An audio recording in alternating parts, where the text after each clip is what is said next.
Bonjour à toutes et bonjour à tous, bienvenue, vous êtes en direct sur Tiloche Radio. Nous sommes aujourd'hui le samedi 12 juin et petit changement de temporaire, ce n'est pas Guillaume Carré qui est au micro, mais Daniel Pseni. Un salut amical à Guillaume qui est sur ses terres bretonnes et que vous retrouverez pour la prochaine émission.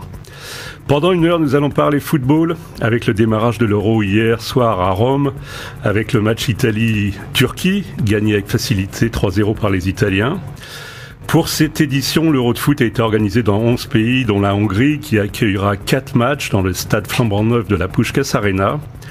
Parmi les rencontres, un match très attendu, Hongrie-France, avec l'équipe hongroise d'un Français naturalisé, hongrois, Loïc Nego, dont nous allons parler.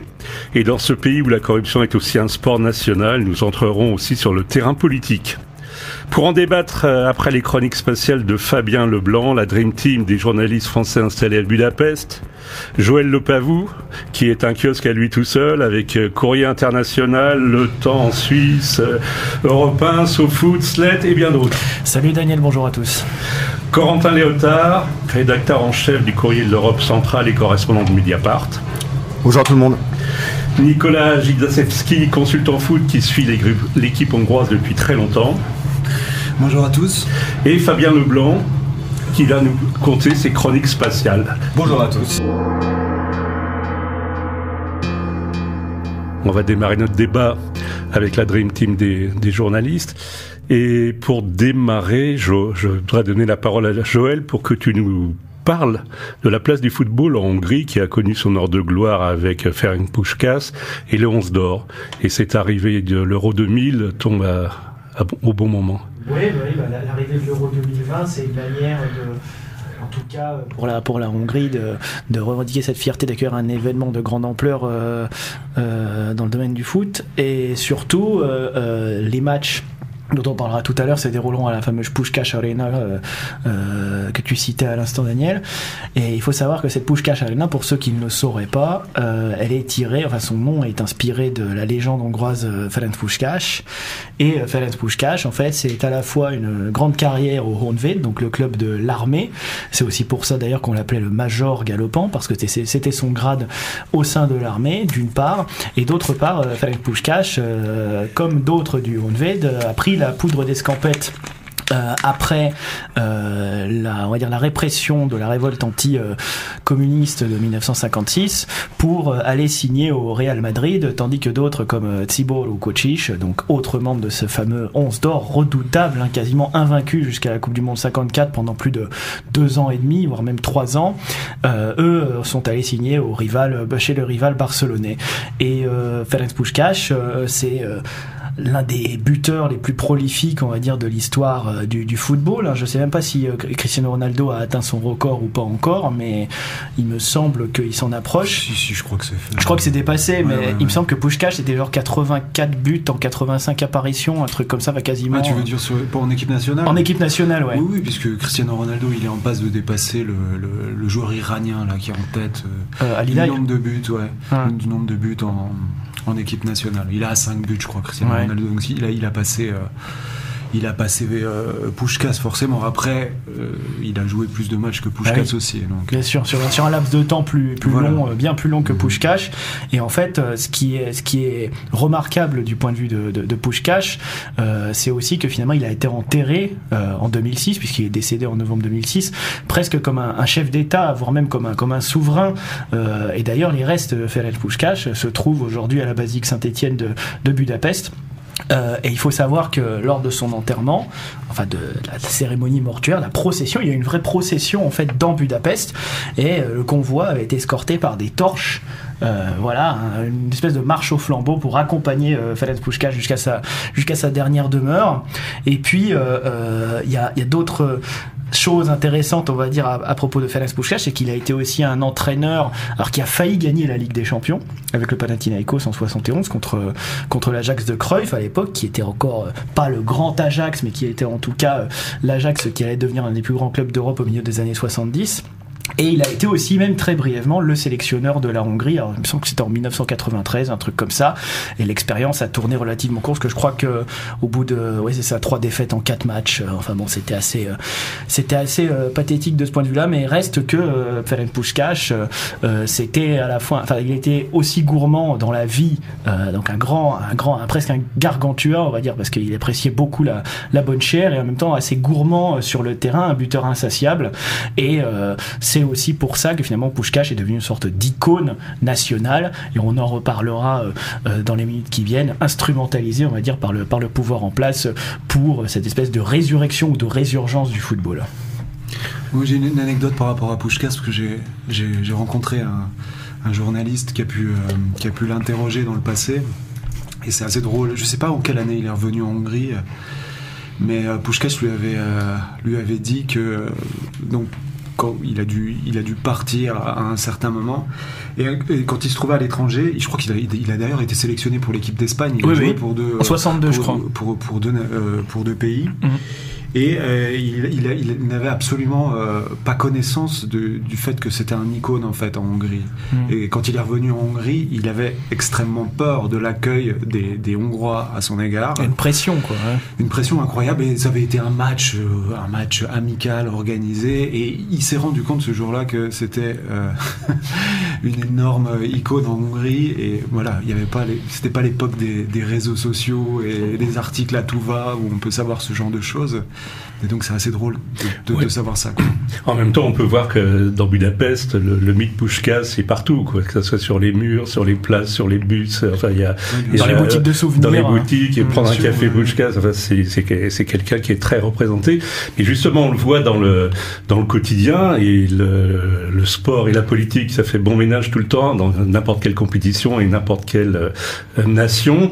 Et un petit peu plus en Hongrie, disons, parce qu'on voit quand même que Viktor Orbán, le Premier ministre, est assez passionné, y compris que ça soit par le foot et par la politique, et qu'il a mêlé quand même les deux, en faisant, au-delà de Puskás, un enjeu politique et économique du foot. Corentin, tu veux nous en parler? Parce que le volet qui joue autour de ça, c'est que il y a quand même un volet de corruption qui a été dénoncé depuis des années dans le pays, et qui, dans la construction des stades, on en dénombre 32 qui ont été construits dans le pays pour 10 millions d'habitants. Oui. Il y a plusieurs dizaines de millions d'euros qui ont été investis au cours de la dernière décennie pour soit rénover des vieux stades qui, c'est vrai, tombaient en ruine, ou en construire de nouveaux. Juste à côté du studio où on se trouve, il y a la flambant neuve Groupama Arena, qui est pas énorme, 20 000 places, mais enfin extrêmement moderne pour un beau stade. Ouais. Ah, pour le football, en gros, oui, puis inauguré un match contre Chelsea à l'époque.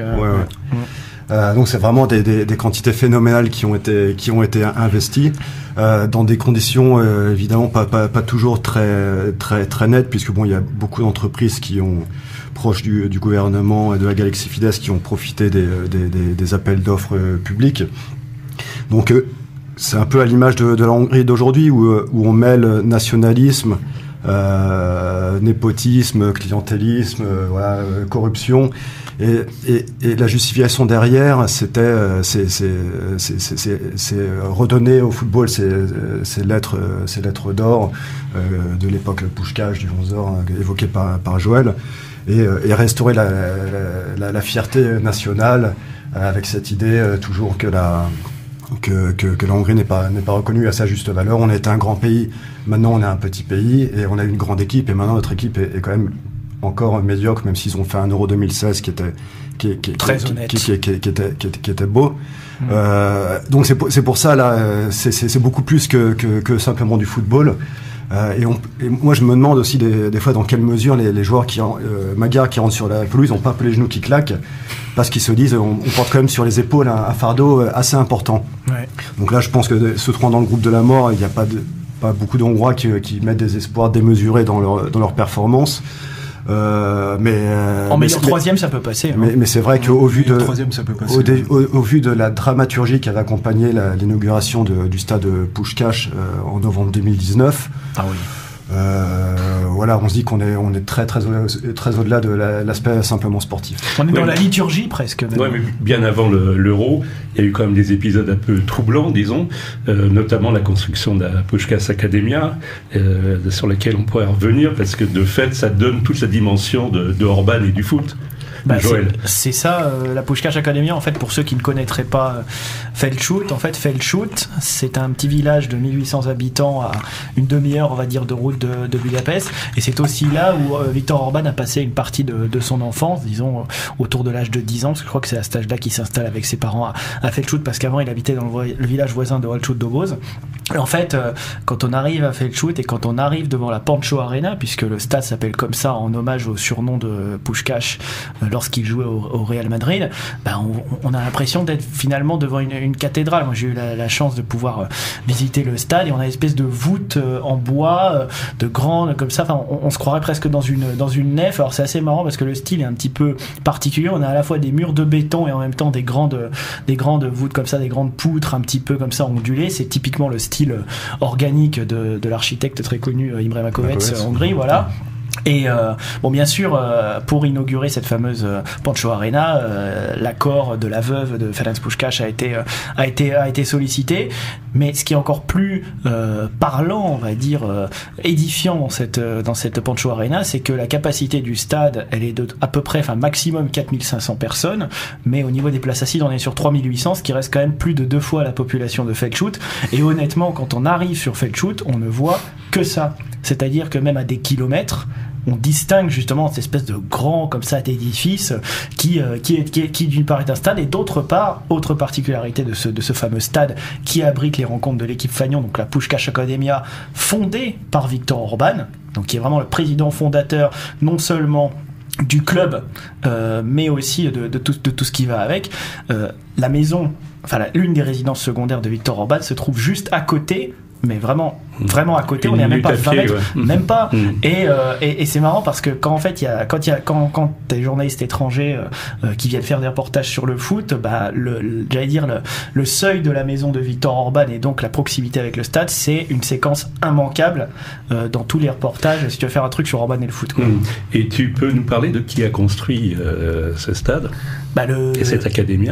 Disons que le stade, en fait, c'était la pelouse, elle a été confiée, tout ce qui est les pelouses, parce que à côté de la Puskás Akadémia, en tout cas à côté de la Pancho Arena, il y a 11 terrains d'entraînement et les terrains, le gazon de la Pancho Arena, a été confié à László Vég, qui est le président du ZTE, donc du club de Zalaegerszeg au sud-ouest de la Hongrie, et c'est ce qui est révélateur justement de cette, j'allais dire presque endogamie, ou pour vrai dire, quand on prend le championnat hongrois, c'est presque la Super League orbanienne, parce que 11 équipes sur 12 sont liées soit à Orban directement, donc la Puskás Akadémia, ou je prends des exemples les plus connus, le Videoton, le Molfehérvár, c'est István Garancsi qui est un grand mania du BTP, le Mezőkövesd-Zsóri, c'est András Tálai qui est l'ancien patron du fisc hongrois et qui maintenant est vice-ministre des Finances.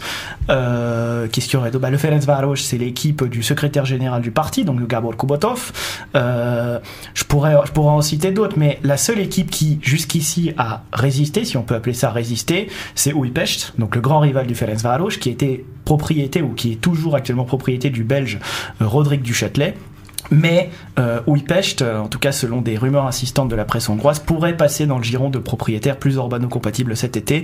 Donc on aurait finalement 12 équipes sur 12 qui seraient proches du régime. Corentin. Il y a une équipe qui résiste, il y a aussi Joël qui résiste, puisque tous les samedis, il sponsorise l'émission avec de la Dreher et pas avec la Chopronique, qui est le sponsor officiel de la Liga.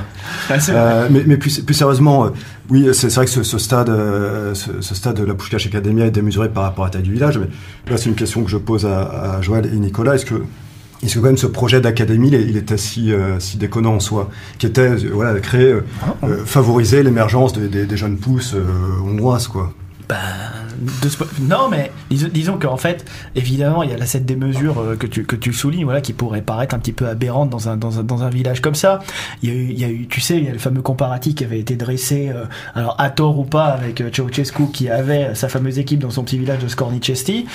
Après, ce qui est impressionnant, on va dire, du point de vue de la Puskás Akadémia, c'est aussi l'ampleur des sommes qu'elle perçoit par l'intermédiaire de ce qu'on appelle le TAO en Hongrie, qui est un mécanisme finalement de soutien c'est ça qui est important, et de financement du sport en échange de déduction, voire même d'exonération fiscale. Et si ma mémoire est bonne, la Puskás Akadémia a perçu, juste pour donner le contexte, mais en gros, sur tout l'argent qui a été investi dans le sport entre 2011 et 2020, le foot a reçu 40%. Je vais pas donner les chiffres parce que c'est pas la peine, mais la Puskás Akadémia en 10 ans, enfin en 9 ans, elle a reçu 32,2 milliards de forints, je crois, 93-94 millions d'euros, ce qui pourrait ne pas paraître beaucoup, mais à l'échelle de la Hongrie, c'est énorme. Et en plus, la Puskás Akadémia à elle seule pèse pour 10% de l'ensemble des subsides qui ont été alloués au football. Donc c'est dire à quel point la Puskás Akadémia est certes un projet footballistique, et c'est ce que tu disais à l'instant, Corentin, mais c'est aussi un projet politique avant tout. Et on n'en voit pas non plus les effets de manière incroyable au niveau des résultats footballistiques. Non, pour moi, ce stade, c'est comme tu dis, on compare avec Ceausescu, on peut comparer ça avec les jouets que s'offraient les dictateurs dans le XXe siècle. C'est le truc de gosse, c'est le jouet d'Orban. Une image politique désastreuse, quoi. Mais on pourrait aussi parler quand même de son ami d'enfance, qui était un moment maire du petit village et qui se retrouve l'homme le plus riche de Hongrie. Qui est devenu aussi riche, comme il dit, je cite, grâce à Dieu, la chance et Viktor Orban. Voilà. C'est ça. Et qui est plus intelligent que Mark Zuckerberg. Oui, monsieur Lorenz Mészáros, le maire de Felschut, qui est on dit toujours un ami d'enfance de Viktor Orban. On ne sait pas quelle est la nature exacte de leur relation, mais enfin ils se connaissent depuis l'enfance, ça c'est sûr. Ils fréquentaient la même école, même si c'était pas dans la même classe, parce qu'il y a quelques années de différence quand même. Lui, c'était un petit entrepreneur chauffagiste. C'est la personne, je crois, qui en 10 ans a augmenté le plus son salaire sur Terre. C'est vraiment qui s'enrichit le plus vite. Mais il avait un salaire de 150 000 forints en 2008. Voilà. Non, c'était un petit artisan entrepreneur. Avec son frère en plus. Mais on ne sait pas si c'est Dieu ou si c'est Orban qui l'a fait après. Et en 10 ans, il est devenu la première fortune d'Hongrie. Il pèse 1,5 milliard d'euros, je crois. Et en 5 ans, il a multiplié son patrimoine par 20. Oui, c'est justement, mais en parlant de ça, c'est quand même, on tourne autour, mais c'est qu'il y a de la corruption quand même par rapport à tous ces marchés. Du népotisme. Oui, mais enfin quand même, on peut se poser la question, où va l'argent, quoi. C'est vraiment étonnant. Le Fidesz, ils expliquent que c'est pas la corruption, c'est l'international. Voilà. Et leur justification, c'était de dire le capital étranger, il est trop important en Hongrie. C'est vrai qu'il est plus important qu'en France ou dans bien des pays de l'Union européenne. Il est temps de reprendre des parts, et pour cela, il faut faire monter des grands entrepreneurs, des grands capitalistes comme on a beaucoup en France au final, des champions nationaux qui vont être capables de rivaliser avec le capital étranger. Des champions, des capitaines d'industrie. Sauf que comment on crée une oligarchie de toutes pièces quand on n'a pas de pétrole et pas de gaz, la richesse c'est les fonds européens, donc on canalise les fonds européens, on les détourne, parce que c'est le mot, et par des marchés publics on fait monter comme ça artificiellement une nouvelle caste d'entrepreneurs fidèles au parti qui réinvestit ensuite dans les journaux, dans le football, etc. quoi. Joël. Puis il y a un autre élément qui est extrêmement intéressant dans cette stratégie footballistique d'Orban, c'est qu'elle va au-delà des frontières de la Hongrie actuelle. C'est-à-dire que l'idée, c'est un peu de restaurer symboliquement, on pourrait dire ça comme ça, le territoire pré-traité de Trianon, donc qui avait amputé la Hongrie des 2/3, même 72% de son territoire. Et pour donner quelques exemples, le gouvernement en gros met de l'argent dans un club qui est à Bačka Topola en Serbie, donc ça c'est la partie nord de la Serbie où il y a une forte minorité magyarophone, à Dunajska Streda, donc à Dunaserdae en hongrois en Slovaquie.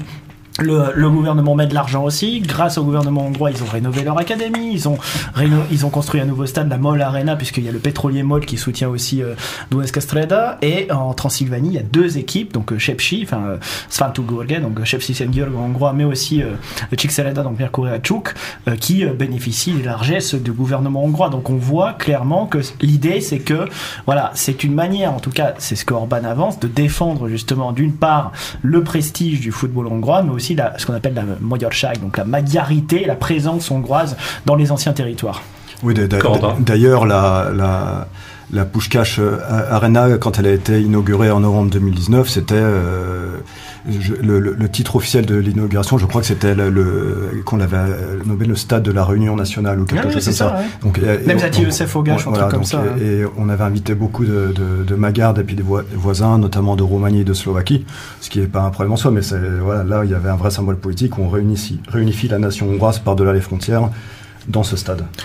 Et puis même, juste d'un mot, en Croatie à Osijek, donc SC en hongrois, pendant plusieurs années, c'est ce même Lolic Meszaros qui a été le propriétaire du club, qui l'a depuis refilé à son interprète croate, un homme d'affaires, je crois qu'il s'appelle Sokaj, Ferenc Sokaj, qui d'une part parle très bien croate et a aussi permis à Meszaros d'avancer ses pions en Croatie, dans le nord de la Croatie, et même en Slovénie, puisqu'il y a une toute petite minorité hongroise dans le Prekmurje, donc la région frontalière de la Hongrie. Le gouvernement a mis des sous dans le club de Lendava, donc à la frontière slovène, alors que la présence hongroise en Slovénie, on sera d'accord autour de la table qu'elle est vraiment relativement mince. Sur une population de 2,5 millions d'habitants, on est sur 6000, je crois, 6000 Hongrois dans le Prekmurje, un truc comme ça. Voilà, c'est quasiment ridicule. Rien à voir avec les 1,2 million de Hongrois en Transylvanie, où là, pour le coup, il y a une véritable minorité. Pour l'anecdote qui n'en est pas une, finalement, on pouvait parler en 30 secondes de ce petit train qui amène à cette Puskás Arena, qui est assez significative de ce népotisme quand même, et de la dépense de l'argent public. Non, vas-y. Moi, je n'ai jamais fait le shoot, donc je te laisse. T'as jamais la fait le shoot? J'ai jamais fait le shoot. C'est pas possible. J'ai pas pris le train. Moi, j'ai pris plusieurs fois. Alors, racontez-nous pour ceux qui quand tu fixes des journalistes. Ah bah alors là, c'est incontournable. En fait, le petit train, pour te donner une idée, c'est un... Comment dire ça ? C'est un espèce de machin qui avance les 3/4 du temps vide. Alors déjà, il fonctionne que 6 mois de l'année, pour commencer. Et même quand il fonctionne 6 mois de l'année, la moitié de ces 6 mois, il est totalement vide. Et c'est un vrai petit train, une vraie ligne avec des contrôleurs, tout ça, enfin voilà. Et, enfin, même eux, ils en rient, quoi, que c'est complètement ridicule et que ça sert à rien de le faire avancer. On a l'impression... Enfin, pour le coup, les wagons sont poussés par l'Union Européenne, puisque le train a coûté 3 millions d'euros. Donc on parle d'une 10 fois, même pas, je sais pas, quelques kilomètres, 10 kilomètres, un truc comme ça. Et les 2 tiers de ce projet ont été financés par l'Union Européenne. Et ce qui est même pire, encore plus cynique dans ce projet, c'est qu'en fait il a été présenté avec un but touristique. C'est comme ça qu'ils ont eu l'argent de l'Union Européenne, par l'intermédiaire de la fondation. Donc je crois que c'est Feldschuti, Alapítvány Nevelés, Sport Nevelés, machin, pour le développement du sport, elle-même présidée par Meszaros, et c'est comme ça qu'ils ont pu présenter le truc auprès des instances européennes. Et en fait, t'as 3 arrêts. Le premier arrêt, c'est la Puskás Akadémia. Donc c'est vraiment au bout en fait du complexe qu'on pourrait quasiment comparer à un Clairefontaine en France, avec des terrains d'entraînement et tout ça. Le deuxième arrêt, c'est le centre de Feldschutt, parce que oui, il y a un centre à Feldschutt. Et le pire, c'est que à côté, dans ce centre de Feldschutt, voilà, le deuxième arrêt, il y a un lac artificiel qui a été construit. Alors je sais pas s'il est fini, mais moi quand j'ai été plusieurs fois, en fait, je voyais au fur et à mesure les travaux avancer. En fait, c'est un endroit, il y a pas d'eau, il y a rien, tout est plat. Il y a des bois, des trucs comme ça, mais aucune étendue d'eau, aucun fleuve, aucune rivière, et puis sortie de terre comme ça, une espèce de lac artificiel pour permettre aux gens du coin de se la couler douce une fois qu'ils ont fait leur petite visite de la Puskás Akadémia. Et après, on arrive justement dans le village où Viktor Orbán a grandi avant d'arriver à Feldschutt, donc Olcsut Dobos, qui est vraiment le village voisin de Feldschutt. Et enfin, ce train est absolument ridicule. Ils ont pris en fait ils ont pris une locomotive et aussi des wagons, parce qu'il n'y a que 3 wagons qui venaient de je crois de Nyíregyháza, enfin un truc comme ça dans le nord-est de la Hongrie. Et tout ça pour dire que dans la famille justement investissement inutile en Hongrie, on pourra en donner des tonnes avec l'argent de l'Union Européenne, mais honnêtement le petit train de Feldschutt est assez haut dans la hiérarchie. Oui, je pense que quand même c'est en haut de la pile, hein, comme on dit. Ça ressemble à une lubie en fait de sa part, limite quoi. Ça ressemble à une lubie de sa part. C'est Ceausescu qui faisait ses affaires. Il y a une petite chose sur le Pancho Arena, peut-être que je voulais dire. Donc le projet a été commencé par Imre Makovec, donc c'est quelque chose. C'est un disciple qui l'a repris parce qu'il est mort entre temps. Oui, exactement. Et en fait, c'était le groupe Makoma qui était en charge de beaucoup de projets organiques qui étaient encore à la mode à ce moment-là, mais qui était quand même largement sur sa grande descente, et qui a toujours été pour le Fidesz, qui a eu des connexions. Le groupe Makoma était très très connecté avec le Fidesz. Il faisait des connexions notamment enfin pas trop à Budapest, pas trop en ville, quoique, par exemple la piscine à Eger a été faite par le groupe Makoma également. Il y a pas l'espèce de truc à Mako là, tu sais en forme d'oignon aussi. Je sais pas si c'est une maison, un musée, un truc comme ça, mais. Alors il y en a plusieurs. Il y en a à Pécs. Il y en a un certain nombre à Pécs. Il y en a également dans la banlieue de Budapest. Il y a une église effectivement qui ressemble un petit peu à, on sait pas trop, un ovule, quelque chose comme ça. Il y avait le campus aussi je crois que c'est Pilis-Veležval ou un truc comme ça. De l'université. Il y a la halle des sports de Visegrad qui sont en train de rénover d'ailleurs en ce moment, depuis plusieurs mois. Ouais. C'est du Makovets dans le dans le style. Donc Makovets c'était finalement le chef de file. À la base, il est monté en puissance parce que c'était à la fin de l'ère communiste qui construisait des blocs finalement assez répétitifs. Ils avaient l'idée de réutiliser l'histoire, de faire des formes qui n'étaient pas répétitives justement, qui étaient contre le formalisme. Et par contre, ça s'est complètement étouffé en 2010. Et je pense que le Pancho Arena, c'était un petit peu vraiment la fin, peut-être le dernière grosse construction de ce type. Ok. On va passer un peu au côté sportif aussi, parce que l'Euro, c'est une compétition. Hein. Et donc, par rapport à la Hongrie, il y a un petit pied de nez de l'histoire qui s'est fait avec le fait que c'est un Français, Loïc Nego, qui est naturalisé hongrois et qui en fait a qualifié il a mis le but égalisateur. Mais c'est Soboslai qui a mis le. Oui, mais enfin il a déclenché quand même l'insurrection quasiment de la Hongrie à la 87e, 88e minute, et qui fait que il est devenu un héros national alors que Loïc Nego était et un métis, il est né en la Guadeloupe, et donc c'est un peu le pied de nez de l'histoire par rapport à Viktor Orban, dont on vient de parler, qui est un passionné de foot et qui aurait vécu très très mal que la Hongrie ne soit pas sélectionnée. Et comment Nego a été intégré après dans l'équipe et puis en Hongrie? Nego, en fait, c'est le produit justement de cette stratégie de Viktor Orban. Moi, il y avait un journaliste sportif qui s'appelle Ben Sayavor, qui a bossé notamment à Index et qui maintenant est à Negnini, donc capcapital.hu, qui me disait en fait, voilà, Orban, en gros, il voulait rendre le football hongrois plus grand, tu vois, comme l'expression de Trump, make Hungarian football great again. Mais en fait, il a fait make football great again in Hungary. Donc en gros, l'idée, c'est vraiment le football à l'intérieur des frontières, mais ce qui n'empêche pas pour autant de prendre des joueurs naturalisés. Et Nego, en fait, s'il a pu rejoindre l'équipe hongroise, c'est par l'intermédiaire de Sándor Csányi, qui est le président de la fédération hongroise et en même temps le patron de la banque OTP, qui est la plus grosse banque de Hongrie. Et Csányi, en fait, il est aussi vice-président de l'UEFA, c'est important, et il a fait un lobbying extrêmement intense auprès de l'UEFA pour qu'un joueur qui a porté un maillot d'une autre sélection chez les espoirs, puisqu'il faut rappeler que Loïc Nego a été champion du monde avec Griezmann, Lacazette et j'en passe, je crois que c'était en 2009 où ils avaient joué d'ailleurs contre la Hongrie. Champion du monde, t'es sûr de ça? Champion d'Europe ou un truc. Ouais, c'était champion d'Europe, mais c'était pas les espoirs où ils ont été champions d'Europe. C'était les moins de 18 ans. U18 ou je sais pas quoi. C'était les U18, je crois. Ouais. Et le fait que Csányi, en fait, il a milité pour faire modifier cette règle et c'est comme ça que Loïc Nego s'est retrouvé sous la tunique hongroise. Et donc aujourd'hui, qu'on en arrive à justement le but égalisateur contre l'Islande et le fait que Loïc Nego, joueur de couleur, devient en quelque sorte un héros national. Et même, c'est ça qui est intéressant, parce que même dans la presse pro-Orban, les jours qui ont suivi, on n'était plus à se dire joueur de couleur ou je sais pas quoi, c'était Loïc, même Lajos. Voilà, parce que c'est son surnom, ce qui n'a rien à voir avec Loïc d'ailleurs, parce que ça veut dire Louis. Enfin bon, peu importe. C'était un surnom qui lui avait été donné par un coéquipier du Vidéotone, parce que Loïc Nego, il a eu un parcours quand même assez compliqué en dents de scie, hein. Rapidement, il a été formé à Nantes, il a joué à la Roma, mais ça n'a pas marché. Il n'a pas joué. Il a joué à Charlton en Angleterre, qui d'ailleurs est propriété du père de Rodrigue Duchâtelet. Voilà. Il a joué à Újpest aussi, où ça s'est pas forcément très bien passé non plus. Donc chez le fils du Châtelet, et depuis maintenant 5 ans, je crois, parce que c'est en 2016 qu'il a signé au Vidéotone, maintenant au Mólfehérvár FC, il est l'un des meilleurs joueurs, non seulement du Mólfehérvár FC, mais aussi du championnat hongrois, et c'est ce qui a expliqué la volonté de Csányi, mais aussi d'Orban, de l'intégrer dans cette sélection. Et on voit aujourd'hui que que la stratégie est récompensée. Corentin.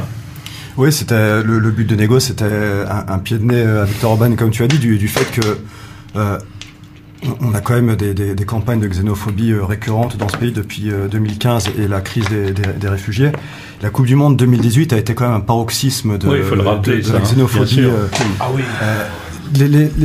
Les gens, pas tout le monde, une partie des gens ont vu, par exemple, dans la composition de l'équipe de France ou d'autres, la validation de la théorie du grand remplacement officiellement promue par le gouvernement hongrois. Pendant la finale, pour la finale France-Croatie, les autorités hongroises, plusieurs officiels ont officiellement pris le parti Orban lui-même, de la Croatie blanche et chrétienne, et petite par rapport aux grands pays, etc. Donc voilà, c'était pas anodin du tout ce but de Loïc Nego, et là on pressent tous quelles vont être les polémiques autour du message envoyé par certains joueurs et certaines équipes qui mettent le genou à terre en soutien au mouvement Black Lives Matter. Ils vont pas le faire. Comment ? Les Hongrois, ils vont pas le faire. Les Hongrois vont pas le faire. Ils l'ont même pas fait contre l'Irlande l'autre jour, justement. Les Polonais vont pas le faire. Il y a beaucoup d'équipes qui vont pas le faire. Je pense que la majorité ne vont pas le faire. Mais on est en Hongrie et Viktor Orban, lui, il a pris position. Il a dit c'est une provocation. Il a même dit le Hongrois ne s'agenouille que dans 3 circonstances. Il avait dit il s'agenouille devant Dieu, devant la patrie et lorsque on demande sa promise ou son promis en mariage. Quoi. Voilà. En disant que et c'est une remarque qu'il fait souvent, que les anciens pays coloniaux doivent régler leurs problèmes entre eux, et la Hongrie, qui n'a pas commis le crime de la colonisation, n'a pas payé le prix de ça. Ça, c'est un message qui revient assez souvent. On ne peut pas lui donner 100% tort là-dessus, mais enfin, c'est vrai que parler de provocation, mettre un genou à terre, c'est pas une provocation face aux fans hongrois. Et voilà.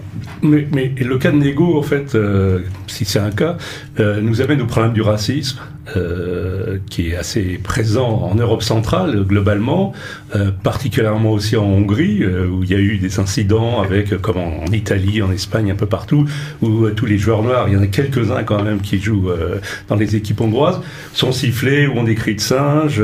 Donc sur cette bêtise, sur ce racisme, comment est-ce que c'est la traduction de ce qui se passe réellement en Hongrie, enfin avec la politique d'Orban, ou est-ce que c'est inhérent au sport ? Moi, j'ai vraiment vu un tournant à partir de 2015 où la parole raciste et xénophobe a été encouragée. Donc, c'est évidemment pas la majorité des personnes, mais c'est vrai que à l'Euro 2016, à la Coupe du Monde 2018, on entendait régulièrement des remarques racistes, par exemple, contre l'équipe de France, qu'on n'entendait pas avant ou beaucoup plus rarement. C'est sur ça que ça a changé. C'est une libération de la parole. Et puis il y a des joueurs Nicolas. Pardon, excuse-moi. Je sais pas si c'est propre à la Hongrie ce que tu dis en fait. Il y a eu une libération de la parole raciste au moment où tu parles, un petit peu partout, quoi. Je veux dire, en France c'est un peu pareil, quoi. Il y a eu une libération de la parole raciste par rapport à il y a 5-10 ans, quoi. Mais est-ce que les supporters hongrois racistes, enfin les petits groupes, sont sous contrôle ici, où on les interdit, on essaye un peu qu'ils ne soient pas publics, quoi. Alors justement, en 2014, Gabor Kubatov, donc le président du Ferencváros, a mis en place un système de cartes de supporters, si on pourrait appeler comme ça, pour essayer, c'est comme un peu pour ceux qui connaissent le foot, le plan Le Prou au PSG, l'idée c'était d'essayer de réduire, ou en tout cas de faire en sorte que les groupes les plus problématiques ne viennent plus dans les stades. Alors, ce qui n'empêche pas aujourd'hui au Ferencváros d'avoir toujours ce Békezé, donc cette espèce de COP le plus chaud du Ferencváros. Pour autant, c'est vrai que on va dire que depuis une quinzaine d'années, il y a eu de plus en plus de joueurs de couleur qui sont arrivés dans le championnat hongrois, et dans les années 90, les pionniers, on va dire, ceux qui sont arrivés à l'époque, c'est vrai, avaient beaucoup de problèmes. Mais il faut quand même se dire que la Hongrie, et même au-delà de ça, toute l'Europe centrale, ça n'a jamais été des pays d'immigration, c'est des pays qui n'ont jamais eu de colonie, donc c'est des pays qui finalement, je veux dire, disons que je dis pas qu'il faut pas le prendre mal, mais moi j'ai un copain par exemple ivoirien, alors il fait pas du foot mais peu importe, mais lui il y a encore une dizaine d'années, quand il est arrivé à Budapest, les gens le regardaient de travers dans le métro. Non pas parce que ça fait, non pas parce qu'il voulait lui casser la figure ou je sais pas quoi, mais parce que c'est bizarre C'est étrange de voir une personne de couleur en Hongrie à ce moment-là, même si... C'est plus tout le cas aujourd'hui. Voilà, c'est plus tout le cas aujourd'hui, voilà, ça a changé. À Budapest en tout cas. À Budapest, voilà. Après, il y a eu des programmes d'échange dans les années 60-70, justement, avec les pays frères et même avec les pays du Maghreb. Donc il y a eu des Blacks en Hongrie, il y a eu des Arabes en Hongrie à l'époque, mais c'était surtout des étudiants qui restaient la plupart du temps entre eux. Mais est-ce qu'on peut dire que c'est spécial à Budapest? Parce qu'en province, à Debrecen ou autre, est-ce que c'est plus probant le racisme? Dans la dizaine de villes principales du pays, en tout cas, les gens sont habitués à avoir beaucoup plus de diversité du fait des programmes d'échange d'étudiants et d'accueil d'étudiants. Il y a beaucoup d'étudiants étrangers qui viennent étudier en Hongrie maintenant. Donc quand on va à Debrecen ou Szeged, le Hongrois moyen croise tous les jours dans la rue des gens qui vont pas leur ressembler, des Chinois même. Voilà, et qui n'avaient pas l'habitude de voir avant. Ça c'est net. Ouais, et à ce sujet, voir un film qui moi m'avait beaucoup plu, c'est le Citoyen de Roland Vranić, où en fait c'est un peu une histoire qui se rapporte à celle de comment il s'appelait déjà. Olivio c'est son fils, c'est Marcelo Caccabellino, un truc comme ça, qui lui venait de... je crois que c'est pas Ouganda. D'Afrique. Oui, bon, disons d'Afrique, voilà. Mais il me semble que c'était une ancienne colonie portugaise, alors peu importe. Et en fait, c'est un monsieur qui s'est intégré progressivement à Budapest, qui aujourd'hui est chauffeur de tram. Et en fait, le film Le Citoyen, alors ne se rattache pas directement à son histoire, mais parle de l'histoire justement d'un migrant qui essaye de fuir la Hongrie. À l'époque, alors je vais pas spoiler la fin du film, mais en gros c'est un film qui justement s'attaquait à cette façon dont les migrants, ou en tout cas dont les Africains notamment, sont perçus, y compris même à Budapest. Il y a du racisme, alors certes c'est moins prégnant qu'en province, mais il y a encore une difficulté, ou en tout cas une espèce de réticence par rapport aux personnes de couleur. Voilà. On a aussi en ligne Guillaume Narguet, qui est journaliste à la rédaction française de Radio Prague, et c'est l'occasion de lui demander aussi par rapport à notre débat, est-ce que en Tchéquie, la situation est la même et les problèmes sont les mêmes qu'en Hongrie? Bonjour Guillaume. Bonjour de Prague. Alors je ne vous entends pas très bien. On débat sur le problème du racisme en Hongrie, dans les groupes de supporters, et en fait on voulait savoir si du côté de Prague c'était la même chose, s'il y avait autant de bêtises et de racisme dans les tribunes. Le racisme est toujours présent dans les tribunes. Après, je ne pense pas qu'on puisse parler d'un phénomène très très important, mais c'est vrai que les deux grands clubs de Prague, que ce soit le Sparta ou le Slavia, ont déjà été sanctionnés par l'UEFA avec des fermetures de tribunes ou des stades à huis clos, justement en raison de cris racistes d'une partie de leurs supporters. Ce sont des cris qui viennent des ultras. Et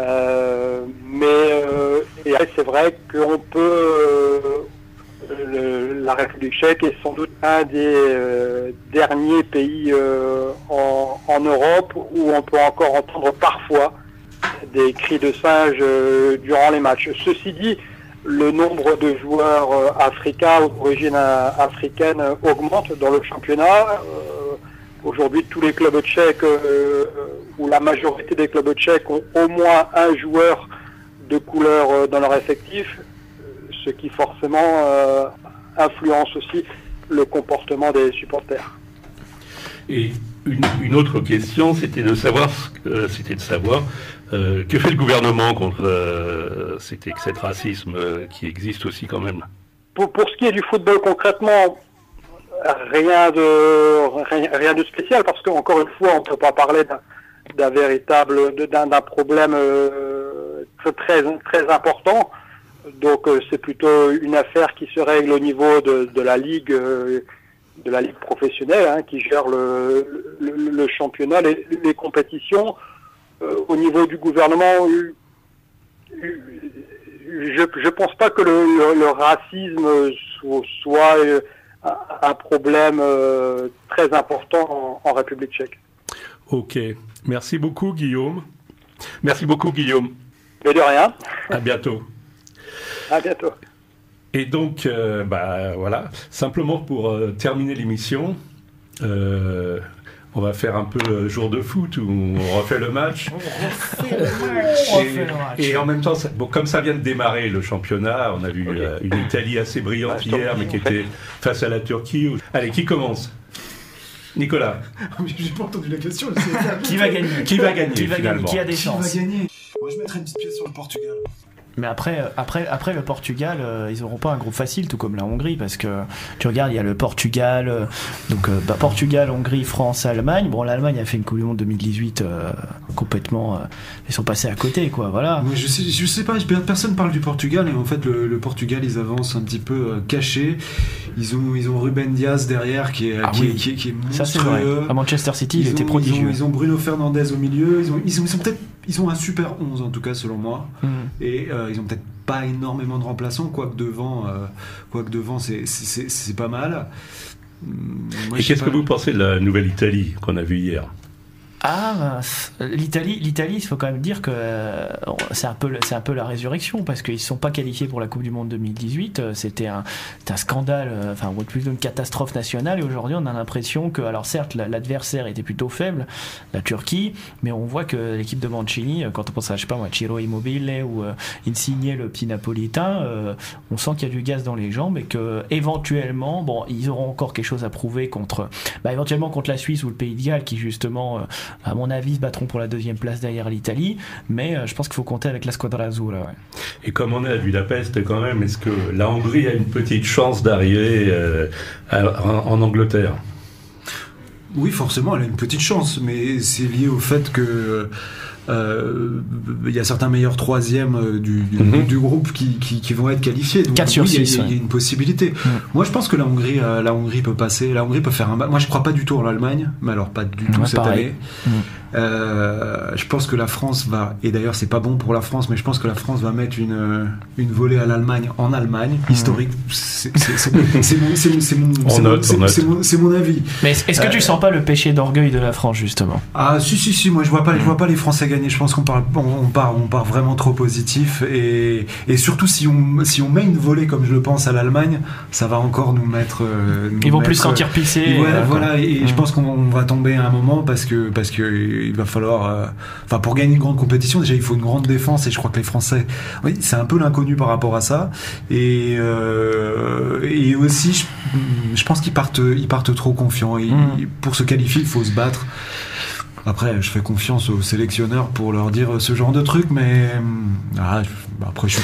Et sur un France-Hongrie, il y a quand même un enjeu là, symbolique aussi. Après, il faut dire que la Hongrie, quand même, elle part un petit peu avec peut-être pas une jambe en moins, mais au moins une rotule en moins, parce que une bonne jambe en moins, parce que d'une part, il y a Szoboszlai qui est blessé, il y a Kolmar qui est out. Il me semble que Fiola est out aussi. Enfin bref, la Hongrie ne part pas avec les meilleurs atouts. Alors certes, Marco Rossi a réussi à, on va dire, remettre de l'ordre un petit peu et à passer après Bernd Storck, mais c'est vrai que ça risque d'être compliqué, comme tu disais, Nico. En meilleur troisième, à mon avis, c'est la seule chance qu'ils peuvent avoir. Ils ont une bonne défense, quoi. Ils ont une bonne défense. Ça, par contre, c'est vrai qu'en attaque. Disons que Soloy, ok, mais Soloy, le problème c'est que déjà, il est vieux, 2, c'est un 9. Et puis il n'y a pas de remplaçant. Il n'y a pas de remplaçant. Il y aura Nikolic, mais Nikolic, alors est-ce que tu le mets à côté de Soloy ? Est-ce que tu le mets en pointe comme Soloy ? Soloy, il est un peu comme Giroud, mais l'efficacité en moins. C'est-à-dire que lui, il est vraiment en mode dans la. Ça a rien. Non, mais c'est ça. C'est-à-dire non, mais Soloy, c'est pas un mobile. C'est-à-dire que lui, en gros, tu le mets comme ça dans la surface, il va attendre que le ballon arrive, il veut pas galoper, quoi. La chance de la Hongrie, c'est que Rossi, justement, il a construit une grosse défense, et on sait que généralement les équipes qui gagnent ont des grosses défenses, On pense à la Grèce, on pense oui. Et ça c'était le hold-up du siècle 2004, avec le football d'aujourd'hui, avec le fait que on peut avoir un penalty parfois dans des situations assez incroyables avec la vidéo, quoi. Après, avec un coup du sort, moi je pense que la Hongrie peut s'en sortir sur un ou deux matchs, passer, et puis ensuite on verra. Mais ça va pas être du football flamboyant. Alors, enfin, ça c'est sûr. Moi j'ai une petite énigme, peut-être que quelqu'un va m'éclairer, sur la Macédoine du Nord. Je pensais à ça justement. Et donc je me dis, est-ce que quelqu'un connaît? Est-ce que j'en sais rien? Enfin voilà, j'ai une grande interrogation. On a le meilleur immigré macédonien en Hongrie, en la personne de Nikola Gruevski, qui était l'ancien chef d'État macédonien. Donc disons que la Hongrie connaît très bien la Macédoine de ce point de vue-là. Après, de là à penser que la Macédoine pourrait être une sorte de surprise du tournoi, j'en doute sérieusement. C'était quand même des héritiers du grand football yougoslave. Ils savent jouer au foot, mais ensuite c'est sûr que c'est un petit pied de 2 millions c'est tout petit. La Croatie a fait une finale de Coupe du Monde. La Croatie, il y a pas beaucoup. Oui, il y a 4 millions et demi. Ils étaient aussi, je crois, quart de finaliste sur la 98 face à... Demi-finale, même ils ont fini 3e. Ils ont fini 3e. Si la Macédoine gagne, ce sera la folie. Il y a une culture du foot en Yougoslavie. Il y a une culture du sport en Yougoslavie. Ça, par contre, il y a du supporterisme. Au niveau du basket, au niveau du foot, même au niveau... Mais est-ce que chacun peut donner le nom d'une nation qui arrivera en tête? Tu veux dire gagner à la fin? Qui gagnera à la fin? Moi je dirais soit la Macédoine du Nord, soit l'Écosse. Nicolas? L'Écosse, il joue, hein? Nicolas? Allez, moi je dis soit le Portugal, soit la France. Je suis pas très original. Ouais, je vois bien le Portugal dans le dernier carré minimum, mais vraiment en vainqueur, je vais mettre une pièce sur les Italiens, tiens. Parce que alors certes c'était la Turquie hier, mais je pense qu'ils sont capables de se dépasser. On est en plein dans cette espèce de résurgence avec Mancini. Il y a une équipe qui est plutôt harmonieuse. Pourquoi pas? Surprise du chef. C'est pour jamais excès de confiance des Français qui se font massacrer en demi-finale ou quart de finale, enfin peu importe, mais voilà, je sens pas les Bleus, comme Nico. Corentin? Moi je sens pas les Bleus, mais je vais quand même mettre une pièce sur eux parce qu'ils ont tellement une attaque de folie et tout que ça par contre oui. qu'il y a tellement un potentiel pour mettre du but que voilà, même s'ils ont une défense qui pose encore question, sur le papier ils sont super bien armés. S'ils craquent pas, s'ils sont forts de leur tête et que dans les moments clés ils arrivent à serrer le jeu et le moment piège. Sur un ou deux matchs, ils peuvent être menés, ils peuvent prendre un but bête, s'énerver. Et là, si ça peut être en 8e ou en quart, et là, s'ils ont les ressources pour se remobiliser. Les ressources mentales, ouais. La voie est ouverte. Mais s'ils se trouvent dans un moment critique, ça peut mal se passer. Mais moi, je crains le revival de 2002 parce que bon, t'as le champion du monde, champion d'Europe, etc. Et puis, on avait les 4 meilleurs buteurs des 4 grands championnats dans l'équipe de 2002 et on est vraiment arrivé sur nos grands chevaux et ça a été la catastrophe. 0 point, 0 but, un truc comme ça. T'as deux théories, soit ça va partir comme l'Euro 2000 et on va jouer formidablement bien, on va gagner quoi. Soit t'as la théorie soit c'est 2002 de 2002 ou catastrophe quoi. Où c'est catastrophique, mais j'espère que ça sera la première. Et moi quand j'entends Pogba qui dit en conférence de presse que les principes, la question c'était qui est votre principal rival dans le groupe, donc est-ce que c'est les Portugais ou les Allemands là, quand il répond c'est nous-mêmes. C'est tout est dit. Voilà. Ils sont un peu, à mon avis, j'ai l'impression qu'ils se regardent un petit peu. Deschamps le sait ça, donc moi c'est quand même ce qui me fait garder confiance, c'est le sélectionneur. On le sait, c'est un gagnant quoi. C'est un vrai maestro. Voilà. C'est pour ça que moi je mets 2 pièces sur la France. On compte tous sur Didier Lachatte pour. Didier Lachatte à Dédé. On arrive au bout, on a refait le match. Je vous remercie tous parce que nous sommes que des hommes autour de la table cette fois-ci. C'est un sport d'hommes malgré tout. Et c'est en train de changer. C'est en train de changer. Et donc on se donne rendez-vous dans 15 jours. Peut-être qu'on aura déjà une esquisse de ce qui se passera sur le 11 juillet. Et vous retrouverez Guillaume Carré et toute la Dream Team autour de la table. Et on vous remercie. Vous pouvez réécouter Thilo sur Internet. À bientôt. See you, Stoke. See you, Stoke. Salut.